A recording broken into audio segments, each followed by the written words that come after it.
नई साइट पर हुई एक और गजब की खोज शायद इस सवाल का जवाब दे।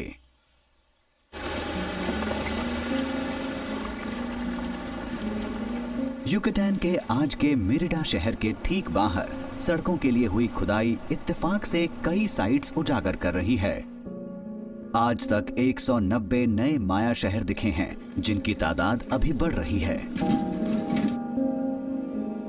प्राचीन युकैटान का नक्शा तेजी से बदलते हुए पहले अनजान रहे शहरों और नगरों से पटा जा रहा है। हमने पाया कि वहाँ बहुत सारे लोग थे, बहुत ज्यादा खेती होती थी और वहाँ बहुत कुछ हो रहा था, और जो भी हो रहा था बहुत तेजी से हो रहा था।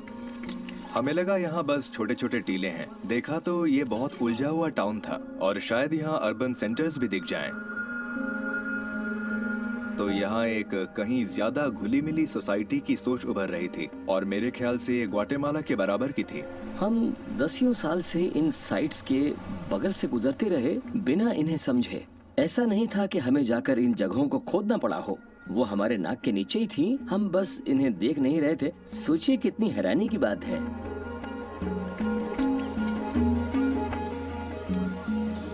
जॉर्ज बे और उनकी टीम कीविक में पिरामिड के बगल से पत्थरों को हटाने का अपना काम शुरू करती है। ये जासूसी का काम कर रहे हैं। ये पता लगाने की कोशिश कर रहे हैं कि आमतौर पर इमारत की छत को थामने में इस्तेमाल होने वाला तहखाने का ये पत्थर पिरामिड के अंदर दबा कैसे मिला। एक सुराग और सामने आता है जो इस पिरामिड के बारे में एक बहुत अलग सी चीज की तरफ इशारा करता है। काम करने वालों को ये मिला। वो इसे फेंक नहीं जा रहे थे कि पलटकर देखा तो कुछ दिखाई दिया। असल में ये एक मूर्ति है, किसी चेहरे की मूर्ति। और देखिए यहाँ ये चेहरा है, ये नाक और मुंह के ऊपर का हिस्सा। तो फिर सवाल उठता है कि ये चेहरे पर आखिर बना क्या है। तो ये है एक बड़ा हेड ड्रेस और मास्क जो शायद ये लॉर्ड पहनता होगा।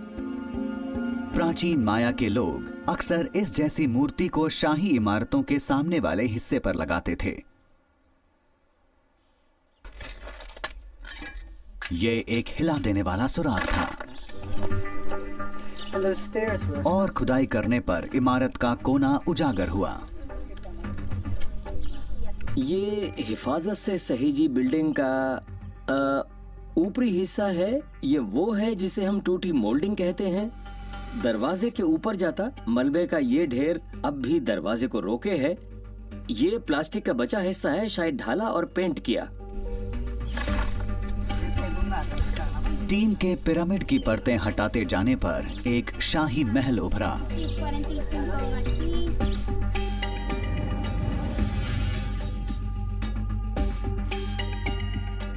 इसमें 3 इमारतें हैं। एक तरफ मंदिर, दूसरी तरफ शाही परिवार के रहने की जगह और बीच में तख्त का कमरा। लेकिन आखिर कीविक के राजा ने महल के ऊपर पिरामिड क्यों बनाया होगा? माया के लोग किसी भी जगह में ताकत देखना पसंद करते थे। तमाम तरह की इमारतों में एक के ऊपर एक दूसरी इमारत देखना कोई अनोखी बात नहीं थी, क्योंकि पवित्र जगहें, खास जगहें ताकतवर मानी जाती थी। हमारा कहना यही है कि ये ताकत को जायज ठहराने की कोशिश थी। जॉर्ज मानते हैं कीविक के एक शुरुआती राजा, शायद शहर के शाही खानदान को शुरू करने वाले ने ही महल बनवाया था।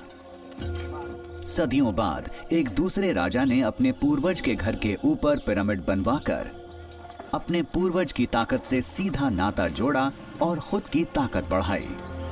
महल शायद दूसरी वजह से भी सबसे शानदार हो। पिरामिड को बनवाने वाला राजा दक्षिण से बहुत वक्त बाद में नहीं आया था, बल्कि उस शाही खानदान की पैदाइश था जो बहुत लंबे वक्त से कीविक में रह रहा था। अब यह साफ दिखता है कि यहाँ युकैटान में एक बड़ा माया समुदाय था जिसके बारे में लोग नहीं जानते थे। ये दक्षिण के समुदाय जितना ही पुराना और उतना ही ताकतवर था।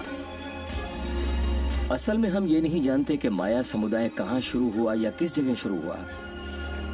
अब पता लग रहा है कि उनकी शुरुआत शायद कई जगहों से हुई थी। ग्वाटेमाला अब माया सभ्यता के पैदा होने की जगह होने के खिताब का दावा नहीं कर सकता।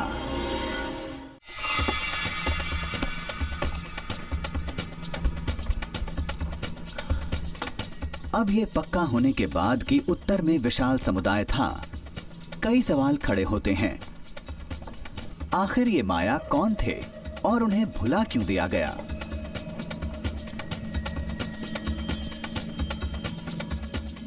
माया के बारे में सोचने वाला आम इंसान इन जबरदस्त शहरों को देखकर ये समझ नहीं पाता कि इनमें से हर शहर के पीछे क्यूबिक जैसे दर्जनों बीच के आकार के शहर थे, जिनमें शायद 3 से 4 हजार लोग रहते थे।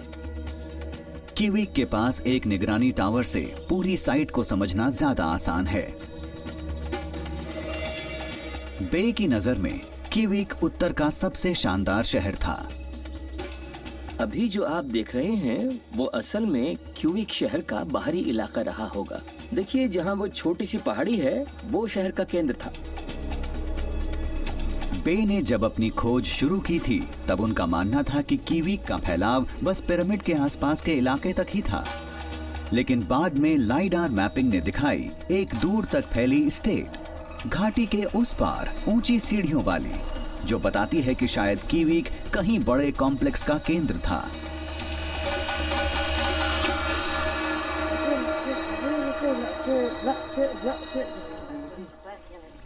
रोज सुबह खुदाई करने वाली टीम 200 फुट की पहाड़ी चढ़ती है।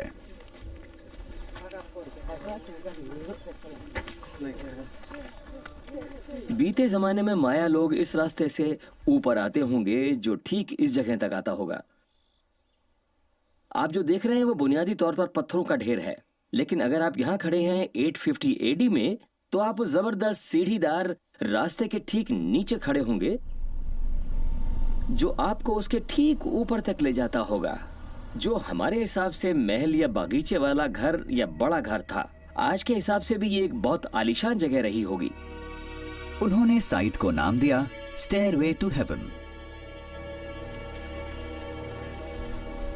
स्टेयरवे टू हेवन कमाल की जगह है इस मायने में कि उन्होंने ये 9-10 कमरों का बड़ा घर बनाया और बड़ी खूबसूरत बिल्डिंग है ये, 9वीं सदी का मैक मैंशन। ओके, पहाड़ी के ऊपर रहने के लिए। लेकिन इतना अमीर और इतना हिम्मती कौन रहा होगा कि जिसने इतने ऊपर एक बड़ा महल खड़ा कर दिया? आर्कियोलॉजिस्ट स्टेफनी सिम्स जवाब ढूंढ रही हैं। पत्थर की उन 22 बड़ी इमारतों में से एक के फर्श के नीचे जो इस एस्टेट का हिस्सा है, और यहाँ है एक जबरदस्त सुराग। जहाँ मैं बैठी हूँ वो जगह फर्श के लेवल के नीचे है, जो कि पहाड़ी पर बना एक 3 कमरे का शानदार घर था, और यहाँ पर ये किसी के लिए चढ़ावा है जिन्हें इन कैपस्टोन से ढक दिया गया है। चढ़ावे में एक सिरेमिक प्याला और प्लेट है जिन्हें शायद घर बनाने के वक्त फर्श के नीचे रखा गया होगा। ये थोड़ा शक पैदा करता है, इस तरह से एक उल्टी प्लेट रखना अजीब है बिना किसी चीज को ढके। तो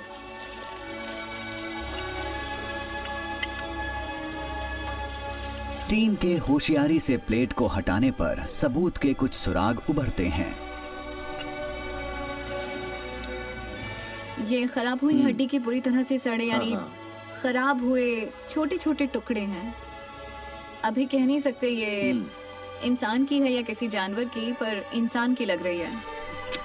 चढ़ावे के दोनों तरफ लगे बड़े कैपस्टोन्स में हो सकता है कुछ और भी छुपा हो। माया में अपने मरे पूर्वजों की बिना खाल की हड्डियों को फिर से दफनाने का चलन आम था। इसे कहते हैं दोबारा दफनाना। दोबारा दफनाने को लेकर हमें लगता है कि वो परिवार के लोगों की हड्डियां या हिस्से नई जगह लाते थे, उन इमारतों को बुराई से दूर रखने के लिए जो वो बना रहे होते थे।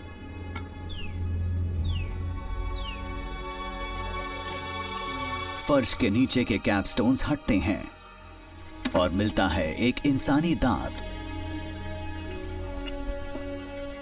तो हमारा शक सही था, यहाँ इंसान के अवशेष मिले हैं। ये है लोअर इंसाइसर, ये वाला। ऐसे यहाँ कई हैं। एक ये रहा। हम पता लगाने की कोशिश कर रहे हैं कि ये कितने हैं। एसिड वाली मिट्टी से बुरी तरह खराब होने के बाद भी स्टेफनी इंसानी खोपड़ी के बचे हिस्सों और हाथ पैरों का अंदाजा लगा सकती हैं। तो इससे हमें ये पता चलता है कि ये चढ़ा हुआ हिस्सा है उन चीजों का जो इस घर के नीचे दफन है। लैब में लौटकर स्टेफनी ने यह पता लगा लिया कि जिसकी ये खोपड़ी है वो अपने दांत साफ नहीं रखता था, क्योंकि दांत में मौजूद है 1200 साल पुराना मैल यानी प्लैक। प्लैक में मौजूद खाने के कणों की रासायनिक जांच से स्टेफनी को अंदाजा होता है कि स्टेयरवे के मालिक के पास कितनी दौलत थी। इससे पता चलता है कि उसने पौधों से मिलने वाली कौन कौन सी चीजें खाई थी। उसके स्टूज और सूप्स में स्क्वाश, बीन्स, फल और मिर्चियां थीं। इतनी चीजें होने से पता चलता है कि स्टेयरवे में रहने वाले लोग बड़े बागानों के मालिक थे। पहाड़ी पर बने अपने बंगले के नीचे घाटी में बड़े बड़े खेत संभालते थे।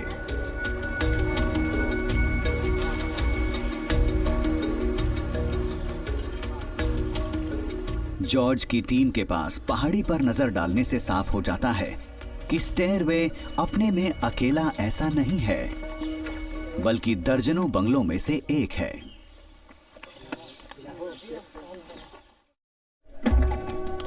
दूर तक समृद्धि का फैलाव होने के संकेत उभरने लगते हैं।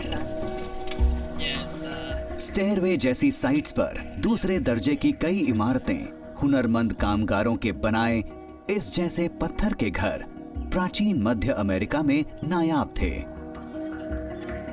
हैरानी की बात है, ये बताता है कि हम किसी ऐसी आबादी को नहीं देख रहे हैं जो किसी छोटे शाही रसूखदार के तले थी, बल्कि वो दौलत और खुशहाली तकरीबन आधी आबादी तक ही पहुंच पाई थी।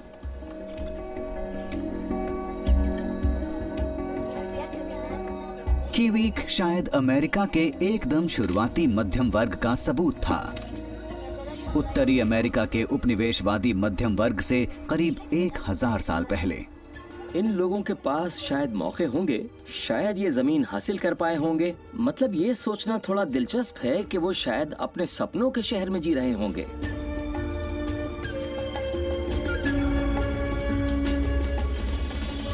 अगर माया के सपनों के शहर जैसा कुछ था तो उसकी शुरुआत यहीं हुई थी। कीवीक और स्टेयरवे यूकेटैन के एक हरे भरे इलाके में बसे थे। नाम था पुक। यहां मिट्टी उपजाऊ थी, कुदरती सौगातें भरपूर थी। इंसानी बसाहट के लिए ये एकदम सही जगह लगती थी, सिवाय एक चीज के। पूक इलाके में पानी का कोई स्रोत नहीं था, न कोई नदी, न झीलें, न नहर, न नाले। ये लोग बारिश के पानी को सहेज कर इकट्ठा करने और कायदे से इस्तेमाल करने के भरोसे थे। तो उन्होंने ये किया कैसे? स्टेयरवे स्टेट हाउस से कुछ 100 फीट की दूरी पर आर्कियोलॉजिस्ट बिल रिंगल को एक जवाब मिलता है। यहां जमकर बारिश होती थी, पर साल में सिर्फ 6 महीने। बाकी वक्त सूखा रहता था, बारिश ना के बराबर होती थी।